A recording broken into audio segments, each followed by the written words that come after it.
केवल क्योंकि किसी का अनुभव है इसका मतलब ये नहीं कि जिस चीज पे वो विश्वास कर रहे हैं वो सही है।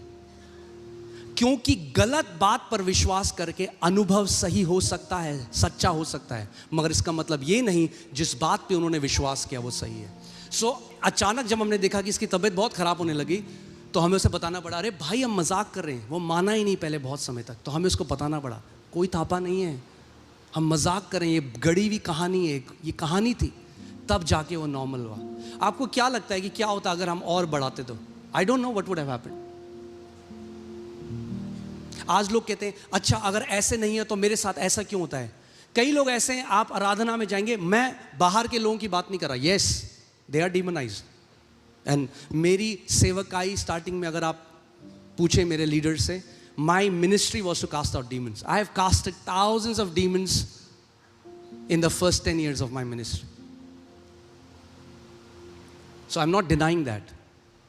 हाँ, जो लोग बाहर से आते हैं, मगर जो मसीह में आ चुके हैं, जो उसके लहू से धुल चुके हैं, जो उसकी आत्मा से भर चुके हैं,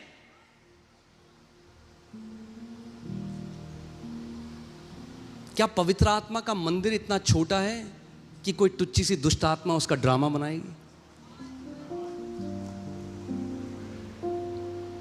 कई विश्वासियों से मैं मिला, वो कहते हैं आपको नहीं पता, जैसे ही मैं बैठता हूं जहां आराधना होती है मुझे उल्टी आने लग जाती है क्योंकि मेरे अंदर एक दुष्ट आत्मा है। मैंने कहा ऐसी कौन सी महान दुष्ट आत्मा है जो परमेश्वर की उपस्थिति में जाती नहीं है? फिर तो यीशु मसीह को छोड़कर उस दुष्ट आत्मा की आराधना करते हैं। Come on, I want to talk as it is. अगर कोई ऐसी दुष्ट आत्मा है जिसे मेरा यीशु नहीं निकाल सकता तो इसका मतलब वो दुष्ट आत्मा यीशु से ज्यादा महान है, और ऐसी कोई दुष्ट आत्मा है नहीं।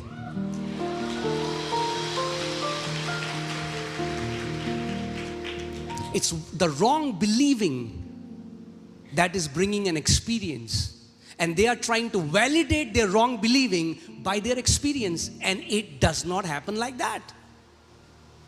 You cannot validate a belief system because what you're experiencing. आप अपने अनुभव के द्वारा जिस बात पर आप विश्वास करते हो आप उसको सही प्रमाणित नहीं कर सकते। इसीलिए प्रभु यीशु मसीह ने कहा, वो उन यहूदियों से बोल रहा था जो पहले से विश्वास कर चुके थे। In John 8:31 Jesus said, he spoke to the Jews who were believers. And he said, if you abide in my word, then you are my disciples indeed. अब तुम विश्वासी तो बन चुके हो, तुम बिलीवर्स तो हो गए हो। तुम पहले यहूदी थे, कुछ तुम में से पंजाबी थे, मद्रासी थे, कुछ राजपूत थे, कुछ नेपाली थे, कुछ बंगाली थे, whatever you were. अब तुम यीशु में आ गए और तुम विश्वासी तो बन गए हो, मगर अब तुम्हें मेरे वचन में बने रहना पड़ेगा, तब तुम मेरे चेले ठहरोगे। और जब मेरे चेले ठहरोगे तब मैं तुम्हें सत्य बताऊंगा, और जिस सत्य को तुम जानोगे वो तुम्हें हर बंधुआई से आजाद कर देगा। You don't need another goosebump. You don't need another deliverance. You don't need another fire. You don't need any of those experiences. You need the truth of God's word. तुम्हें और अनुभव नहीं, वचन का सत्य चाहिए। That will bring you lasting deliverance.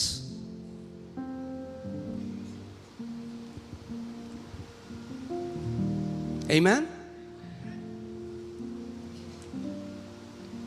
इसीलिए प्रभु यीशु मसीह ने कहा, ध्यान धरो कि क्या सुनते हो और किसको सुनते हो। Because what you continually hear is defining your belief system. And your life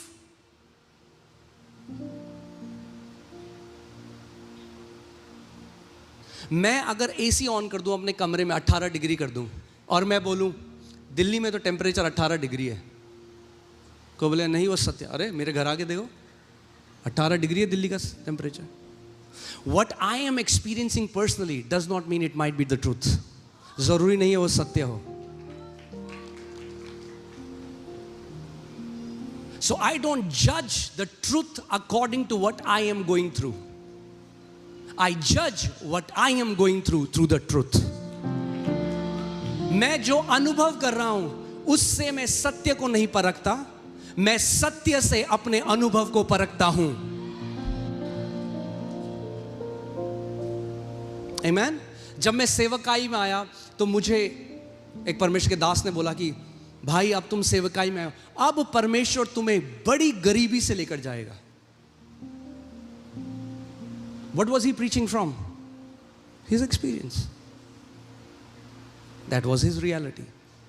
बोला आपको खाने के पैसे नहीं होंगे, आपको बच्चे को दूध पिलाने के लिए नहीं होगा, उस समय में परमेश्वर आपको सिखाएगा। मगर जब मैं घर गया और मैं वचन पढ़ रहा था और मैंने भजन संहिता 23 खोला, उसमें लिखा था क्योंकि यहोवा मेरा चरवाहा है, मुझे घटी ना होगी। And it started to contradict with what I heard. अब ये एक दो बातें हैं, लड़ाई चल रही है। वचन क्या कह रहा है और एक व्यक्ति ने मुझसे क्या कहा। और मैंने कहा प्रभु मैं तेरे वचन पर विश्वास करूंगा।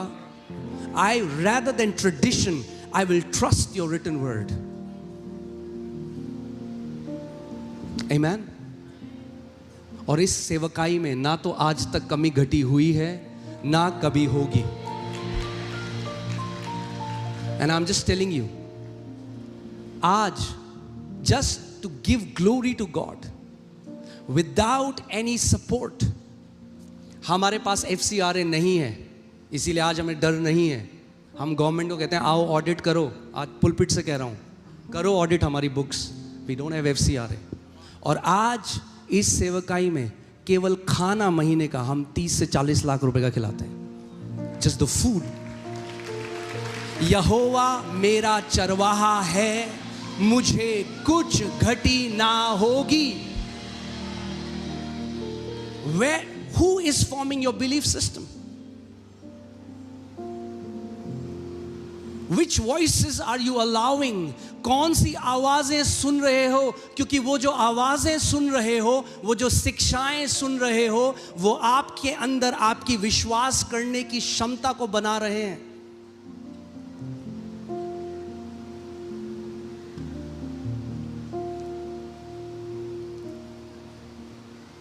यीशु ने कहा तेरे साथ तेरे विश्वास के अनुसार हो। Let it be done unto you according to your faith. He didn't say according to me. He said according to your faith. My faith is, if Jesus is the Lord of this ministry, if it's His house, आपके घर का बिजली का bill कौन भरता है? Come on, talk to me. आपके घर का बिजली का बिल कौन भरता है? आप भरते हो? पक्की बात? पड़ोसी को तो नहीं देते? आप क्यों भरते हो अपने घर का बिल? तो ये जिसका घर है सारे बिल वही भरता है।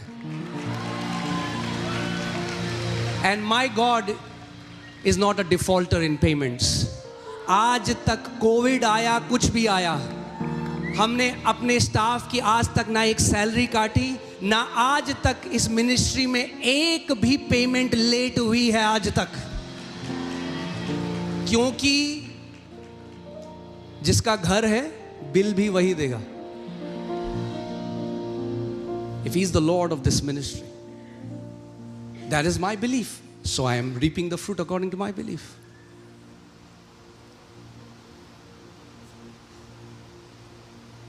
Amen. कई लोग ऐसे देख रहे हैं।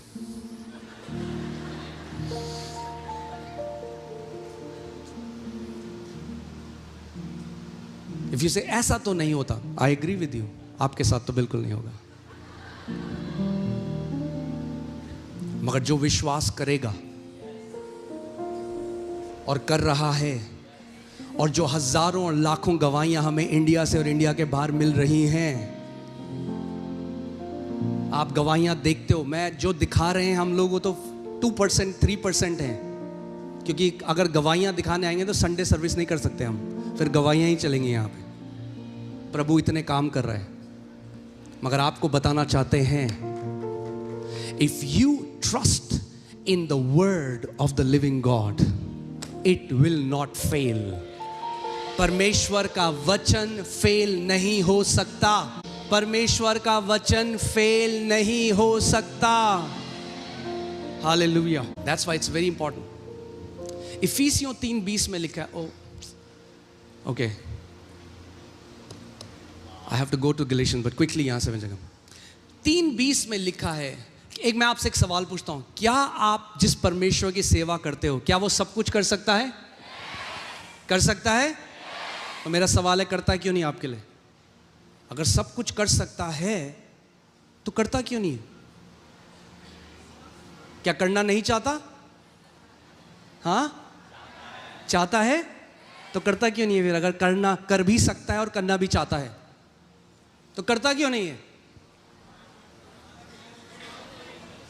हमारे केजरीवाल जी ने कहा,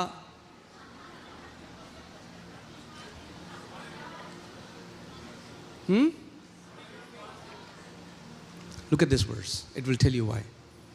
Just because God has ability and God is willing does not mean it will happen for you. Hello? केवल क्योंकि परमेश्वर के पास सामर्थ है और वो कर सकता है और करना चाहता है, इसका मतलब ये नहीं कि आपके साथ ऑटोमेटिकली हो जाएगा. God is able to do exceedingly, abundantly, more than we ask, think or imagine. परमेश्वर तो कर सकता है, जो भी आपकी जरूरत है आज, उससे trillion times into the power trillion परमेश्वर के पास सामर्थ है. और केवल सामर्थ ही नहीं है, उसका मन भी है करने का. दो तरह के लोग हैं. हाँ, आप दो तरह के लोगों को देखोगे इस पृथ्वी पे. एक जो आपके लिए बहुत कुछ करना चाहता है, वो ज्यादातर आपके दोस्त होते हैं या आपका कोई मित्र होता है जो कहता है, अगर मेरे पास पैसे होते ना आज, या माँ, मेरे पापा ने मुझे बाइक नहीं दिलाई थी 8 साल तक, मम्मी कहती थी अगर बेटा मेरे पास पैसे होते तेरे को बाइक मैं बहुत जल्दी दे देती. मगर उनके पास क्या था? मन तो था मगर सामर्थ नहीं थी करने की. कई ऐसे मित्र हैं आपके जो बहुत इच्छा रखते हैं आपके लिए, कहते जिस दिन मेरे को कुछ मिला ना, सबसे पहले तेरा कर्जा हटाऊंगा. मन तो बहुत है मगर सामर्थ नहीं. कुछ ऐसे लोग हैं जिनके पास सामर्थ तो बहुत है मगर मन नहीं है. मगर परमेश्वर इन दोनों से अलग है. उसके पास सामर्थ भी है और मन भी है. मगर सवाल ये आता है, फिर करता क्यों नहीं है? और ये आयत हमें बताती है, now to him who is able to do exceedingly abundantly above all that we ask or think, but it happens according to the power that works in us. Not in the power in heaven, not in the power that God has, the power that works in us. ये उस सामर्थ के अनुसार होता है जो सामर्थ, आप सोचो आपके घर के बाहर ट्रांसफार्मर एक लगा है जिसमें 1,00,000 किलो वोल्ट की बिजली है, और उसमें इतनी बिजली है कि पूरे मोहल्ले को लाइट आ सकती है. मगर आपके घर में जो आपने तार लगाई, तो आपने कहा वेंडर को थोड़ा सस्ती लगाना, और उसने बहुत ही सस्ती लगा दी. अब ट्रांसफार्मर में तो 1,00,000 किलोवाट बिजली है, मगर आपकी जो तार है वो 100 वाट में जल जाती है. तो क्या ले पाओगे आप 1,00,000 किलोवाट? ना, because the power to sustain. But when you will develop the power that works in you, जब आप उस क्षमता को बनाने लग जाओगे जो आपके अंदर कार्य करता है, तो परमेश्वर की सामर्थ आपके जीवन में अपने आप कार्य करने लग जाएगी. Amen? And what is the power that works in you? Faith, the power to believe. And how does faith come? विश्वास कैसे आता है? सुनने से. क्या सुनने से? वचन में मतलब ये नहीं कुछ भी. Rhema word, word of Christ. बहुत ध्यान.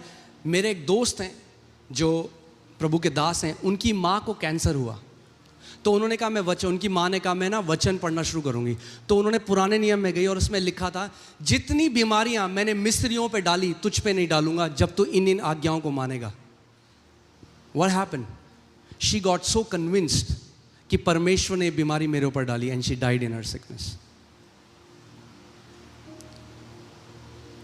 ध्यान धरो क्या सुनते हो। आमेन। आपका बिलीफ सिस्टम बहुत इंपॉर्टेंट है, बहुत इंपॉर्टेंट है। आप क्या विश्वास करते हो।